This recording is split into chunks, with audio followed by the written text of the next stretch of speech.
İki temel düşmanı var Kemalizmin. Biri Kürtler, biri de Müslümanlar, İslam. Bu iki düşmanına karşı herhangi bir fikir üretmiyor. Herhangi bir fikri yok. Kemalizm zaten bir düşünme biçimi değildir. Bir düşünmeyi karalama biçimidir. Yani Kürtlerle ilgili biz ne kadar fikir üretirsek üretelim, ne kadar çözüm ortaya koyarsak koyalım, Kemalizmin bunu anlamaya mecali yok. O bazı kodları var. O kodlarla her zaman ister silahlı olsun, ister silahsız, ister şeriatçı olsun, ister solcu olsun, onun yaptığı şey bunu bölücü, ayrılıkçı, işte bir takım şeylerle yaftalamaktır. Hatta bu halka bile yansımıştır. Mesela ben Kemalizmin Kürtçe algısı bir düşünce, bir düşünme biçimi, bir anlama biçimi bir şey değil. Yani gelin Kürtler ne istiyorsunuz ben anlayayım şey değildir. O oyalayıcıdır. Zaman kazandırıcıdır. Bu yüzden ben biraz önce düşündüm, ben medreselerin Kürt edebiyatı üzerindeki etkisini anlatırsam tam oyalama tuzağına düşmüş olurum. Müslümanlara karşı, İslam'a karşı önerisi de yani çözümü de Kemalizmin tamamıyla düşünmekten kaçmak yine. Aynı şekilde orayı da karikatürize etme, alaya alma, dalga geçme, akıl sorunu varmış gibi bir zemine oturtma. Yani Kemalizmin İslam karşısında 2 saniye tutulmasına imkan yoktur. O putçu, o bilmem neci, o batı taklitçi düşüncesiyle İslam gibi medeniyet kurmuş bir din karşısında bir felsefe olarak durması zaten mümkün değildir.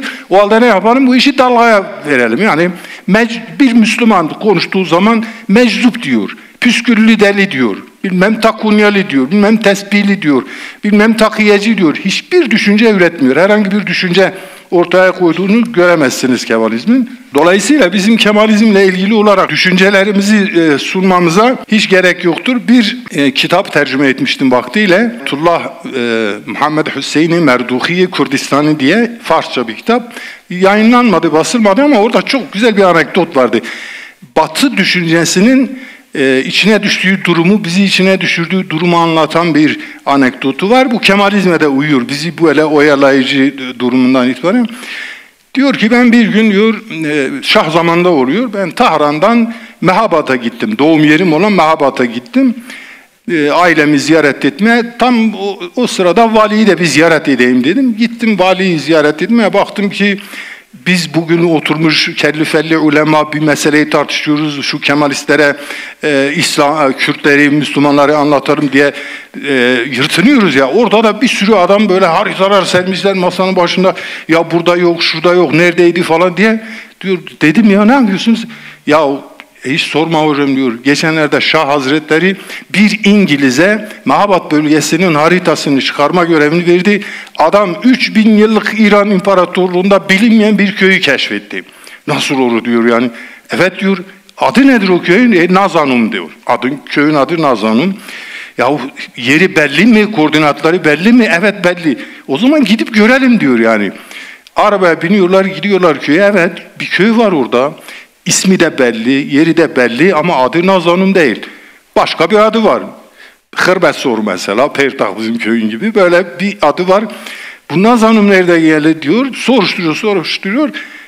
İngiliz giderken yanına Mehabatlı bir soranı alıyor, kurmancı bulamıyor, bir soranı alıyor.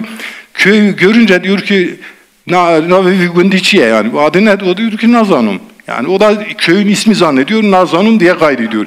Şimdi Kemalizm İngilizlere sipariş etti buranın haritasını. Kürtçeyi bilinmeyen bir dil, Nazanum diye kaydetti. Biz de bu dili işte Hüdapar belki de bu komisyonda olması hasebiyle onlara bu dilin bilinmeyen Nazanum bir dil olmadığını, bilakis çok köklü bir dil olduğunu, bir sürü etkisinin bulunduğunu, ulemasının olduğunu anlatan bir tavır içerisindedir.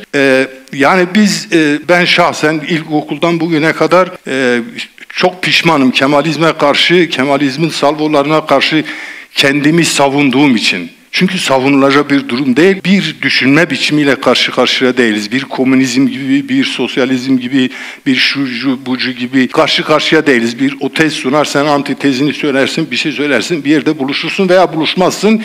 Düşmanlaşırsın veya düşmanlaşmazsın ama böyle değil. Bir düşünme biçimi değil, ötekileştirici, karalayıcı, ondan sonra itibardan düşürücü yaftalarla kendi düşünceden yoksunluğunu gizleyen ve bu konuda da son derece başarılı olan bir duruştur Kemalizm.